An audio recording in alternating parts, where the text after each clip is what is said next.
Hello all, welcome to Celtic Farm. This is Master Gardener Steve, and this is another video in our series on adapting permaculture principles to the home garden and landscape. Are you tired of juggling a beautiful garden and sustainable living? It's time to let nature guide you.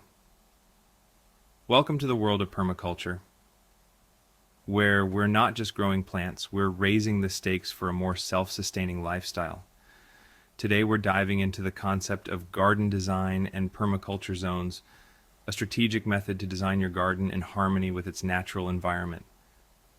And we're taking it a step further by incorporating livestock into your permaculture system, creating a truly sustainable way of life. Imagine a garden, it's overflowing with life. Vegetables grow tall, flowers bloom in vibrant colors, bees buzz between blossoms, all in harmony and with a low maintenance burden. This is the promise of permaculture. It's a way to design gardens that mimic nature. Permaculture helps us create sustainable and abundant ecosystems. Permaculture gardens are designed around three ethics: earth care, people care, and fair share. It is about creating systems that are resilient, productive, and beautiful. Before we begin designing our permaculture garden, we must first observe our land and garden space. We need to understand the natural patterns and rhythms of our site. Where does the sun rise and set, and where is there constant sun, partial shade, and full shade? How does the water flow across the land? Where is there access to water? What type of soil do we have? What plants and animals already call this place home, and what can we add? By carefully observing our site, we can begin to see its potential. We can identify the best locations for different elements of our garden. We can start to imagine the abundance that is possible. A key concept in permaculture is the use of zones. Zones are areas in the garden based on how frequently we need to interact with them. There are 5 main zones in permaculture design. Zone 1 is closest to the home. It is the most intensively managed zone. Zone 5 is furthest from the home and requires the least maintenance.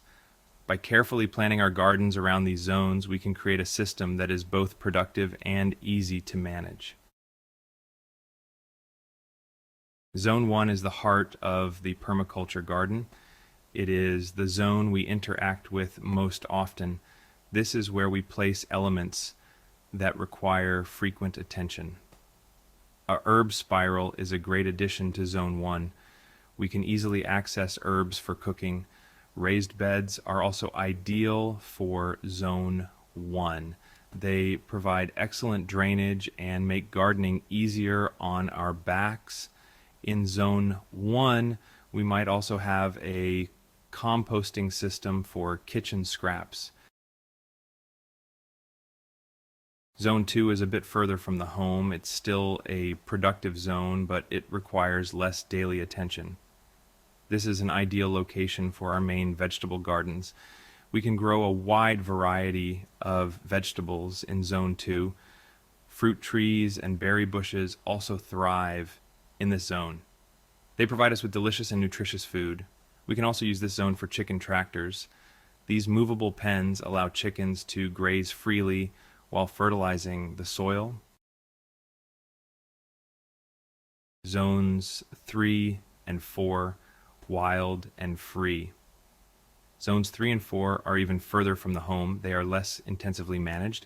These zones are for larger perennial crops and livestock. We might plant fruit and nut trees in Zone 3. They require less maintenance once established. Zone 4 is suitable for larger livestock like sheep or goats. They can graze freely and contribute to the ecosystem.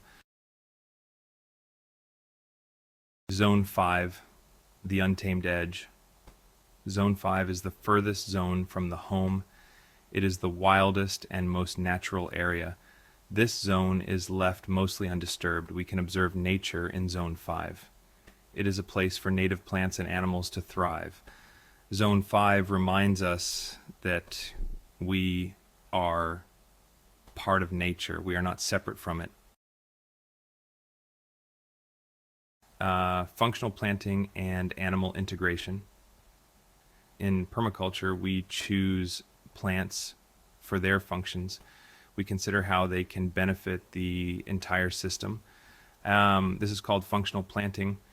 We might plant nitrogen fixing plants like beans or clover to improve soil fertility. We might use aromatic herbs to deter pests. We can plant fruit trees to provide food for both humans and animals. Animals play a crucial role in permaculture. They contribute to the natural cycles of the garden. Chickens, for example, can help with pest control by eating insects.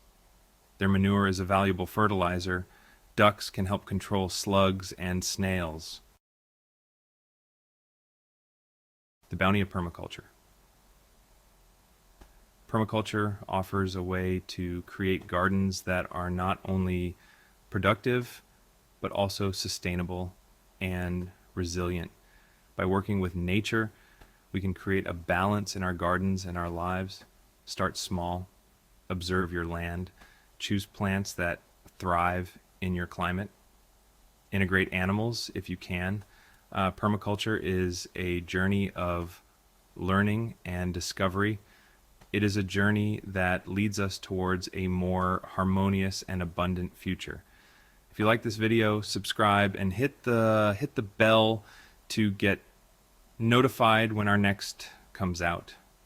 Also, this is just one INA series of permaculture videos that we provide with tips on how to enhance your garden and life.